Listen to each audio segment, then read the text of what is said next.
Breaking news Hyderabad లోని Suraram police station పరిధిలో gas pipe line leakage కలకలం సృష్టించింది. మల్లారెడ్డి ఆసుపత్రి ముందు బీజీఎల్ గ్యాస్ పైప్ లీకేజ్ కాగా యాజమాన్యానికి స్థానికులు సమాచారం ఇచ్చారు. సకాలంలో మరమ్మతులు చేయడంతో ప్రమాదం తప్పింది. ఈ ఘటనలో ఎవ్వరికీ ఎలాంటి అపాయం జరగలేదని అధికారులు చెబుతున్నారు. గ్యాస్ లీకేజ్కు కారణాలపై ఆరా తీస్తున్నారు.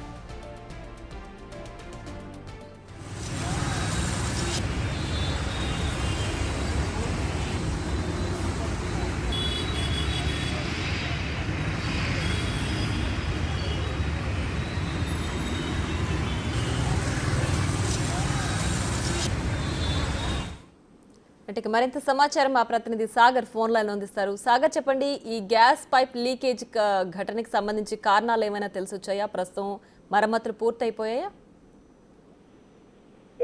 కుత్లాపూర్ ఏరియాలోని సూరారం పోలీస్ స్టేషన్ పరిధిలో భాగ్యనగర్ గ్యాస్ లిమిటెడ్ కి సంబంధించిన పైప్ లైన్ లో లీకేజ్ సంబంధించింది. అయితే ఉదయం ఒక్కసారిగా గ్యాస్ లీక్ కావడంతో స్థానికులు కొంత భయాందోళనకు గురయ్యారు. వెంటనే ఇటు పోలీసులకు ఫైర్ సంబంధించిన వారికి ఇటు భాగ్యనగర్ సంస్థకు కూడా సమాచారం ఇచ్చారు. అయితే వెంటనే అప్రమత్తమైనటువంటి Bhagyanagar Gas Limited emergency vehicle ఉంటుంది, అదే సమీపంలో దగ్గరలో ఉండడంతో వెంటనే సంఘటనా స్థలానికి చేరుకుని వెంటనే మరమ్మతు గ్యాస్ లీకేజ్ జరుగుతున్న అక్కడ మొత్తం దాన్ని కప్పివేసిన పరిస్థితి. అయితే ఈ నేపథ్యంలో మనం చూడొచ్చు, ఫైర్ సిబ్బంది కూడా అప్రమత్తమై గ్యాస్ లీక్ అవుతున్న సందర్భంలో మంటలు చెలరేగకుండా ఉండేందుకు కూడా కొన్ని ముందు జాగ్రత్త చర్యలు కూడా ఇటు ఫైర్ సిబ్బంది చేపట్టిన పరిస్థితి. దీంతో ఒక ప్రమాదం అయితే తప్పిందని చెప్పుకోవచ్చు. అయితే తరచూ ఈ భాగ్యనగర్ గ్యాస్ లిమిటెడ్ సంబంధించినటువంటి లీకేజీ పైప్ లీకేజీ జరుగుతున్నట్లు కూడా స్థానికులు చెప్తున్న పరిస్థితి. అయితే ఏమైనా తవ్వకాలు జరిగినప్పుడు, ఎందుకంటే మెయిన్ రోడ్ పైన జనరల్ గా ఏదైనా రోడ్లకు సంబంధించి కావచ్చు, డ్రైనేజీకి సంబంధించి కొంత వ్యక్తిగతంగా కూడా ఏదైనా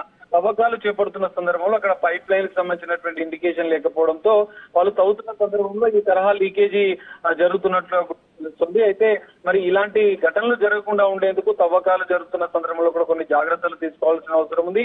ఈ భాగ్యనగర్ లిమిటెడ్ సంస్థ కూడా పైప్ లైన్ ఉన్న సందర్భంలో కొన్ని ఇండికేషన్స్ కూడా ఏర్పాటు చేయాల్సిన అవసరం ఉందని చెప్పి స్థానికులు చెప్తున్న పరిస్థితి. ఈ రోజు జరిగిన గ్యాస్ లీకేజీ ఘటనలో మాత్రం ఎలాంటి ప్రమాదం అయితే జరగలేదు. ఈ లీకేజీ ఘటన సంబంధించినటువంటి మరిన్ని ఈ తరహా ఘటనలు జరగకుండా ఉండేందుకైతే చర్యలు తీసుకోవాలని చెప్పి స్థానికులు కోరుతున్న పరిస్థితి అయితే కనిపిస్తుంది.